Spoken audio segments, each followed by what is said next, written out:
കൊലോസ്യർക്കെഴുതിയ ലേഖനം 2-ാം അധ്യായം 7-ാം വാക്യത്തിൽ നമ്മൾ വായിക്കുന്നുണ്ട്, നമ്മളെങ്ങനെയായിരിക്കണമെന്ന്. ഹല്ലേലൂയ. ഇന്ന് പകൽക്കാലം വേഗം ഞാൻ ആ ഭാഗം കൂടെ വായിച്ച് നമുക്ക് ഹല്ലേലൂയ പ്രാർത്ഥിക്കാം. ആ ആ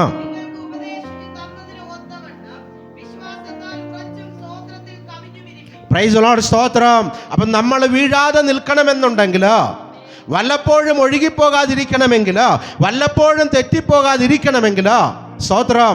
കാരണം തെറ്റിപ്പോകാൻ ഇന്ന് ഏറ്റവും കൂടുതൽ സാധ്യതയുള്ളൊരു കാലഘട്ടമായത്. സാത്താൻ എല്ലാവരും വളഞ്ഞിട്ട് പിടിക്കുന്ന ഒരു സാഹചര്യമാണ് ഇതല്ലേ.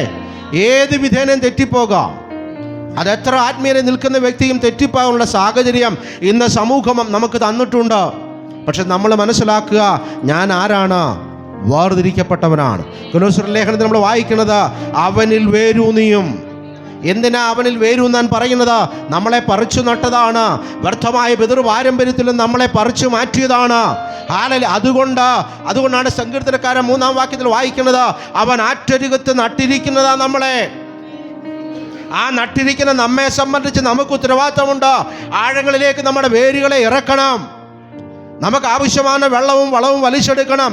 എന്താണ് നമുക്ക് ആത്മീയമായ ഹല്ലേലൂയ വചനധ്യാനത്തിലൂടെയും പ്രാർത്ഥനയിലൂടെയും ഉപവാസത്തിലൂടെയും ദൈവവചനം കേൾക്കുന്നതിലൂടെയും നമ്മുടെ വേരുകളെ വചനത്തിൻ്റെ ആഴങ്ങളിലേക്ക് ഇറക്കിക്കൊണ്ട് നമുക്ക് നമ്മുടെ ആത്മീയ വർധനവിന് ഉപയോഗപ്പെടണം. കൊലോസ്യ ലേഖനം പറയുന്നു, അവനിൽ വേരൂന്നിയും ആത്മീയ വർധനവും പ്രാപിച്ചും. ആത്മീയമായിട്ട് നമ്മൾ ഇവിടെ വായിക്കുന്നു, അവനിൽ വേരൂന്നി നിൽക്കുന്ന ഒരു വ്യക്തിയെ സംബന്ധിച്ച് ഈ ലോകത്തിൻ്റെ എന്തെല്ലാം പ്രലോഭനങ്ങൾ വന്നാലും അവർ വീണുപോകാൻ സാധ്യതയില്ല. കാരണം ക്രിസ്തുവാകുന്നതിൽ അടിസ്ഥാനപ്പെട്ട ഹല്ലേലൂയ പുറംപറമ്പിൽ കടന്ന് നമ്മെ കർത്താവ് രക്തം കൊടുത്ത് വില കൊടുത്ത് വാങ്ങി നമ്മളെ വേർതിരിച്ചത് കൊണ്ട് നമ്മളിനിയും ആരാ? ക്രിസ്തുവിന് വേണ്ടിയുള്ളവരാണ്. നമ്മൾ നശിച്ചു പോകത്തില്ല.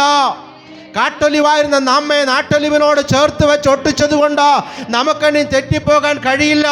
പാപമാർഗത്തിൽ പോകാൻ കഴിയില്ല. അവനിൽ വേരൂന്നിയവരാണ് നമ്മൾ. ഇന്ന് നമ്മൾ വളരുന്നത് നമ്മുടെ കഴിവ് കൊണ്ടല്ല, നമ്മുടെ മിടുക്ക് കൊണ്ടല്ല. ക്രിസ്തു എന്ന തായ്വേര് നമുക്കുള്ളത് കൊണ്ടാണ്. നമ്മളെ അവിടെ കൊണ്ട് നട്ടത് കൊണ്ടാണ്. നാം പുറംപറമ്പിൽ കടന്ന് നമ്മളെ അവിടെ നിന്ന് എടുത്തുകൊണ്ട് ഇന്ന് കർത്താവിൽ ആക്കിയത് കൊണ്ടാണ് നമുക്ക് നിൽക്കാൻ കഴിയുന്നത്. അതുകൊണ്ട് ഇന്ന് പകൽക്കാലം വചനം പറയുന്നു, അവനിൽ വേരൂന്നിയും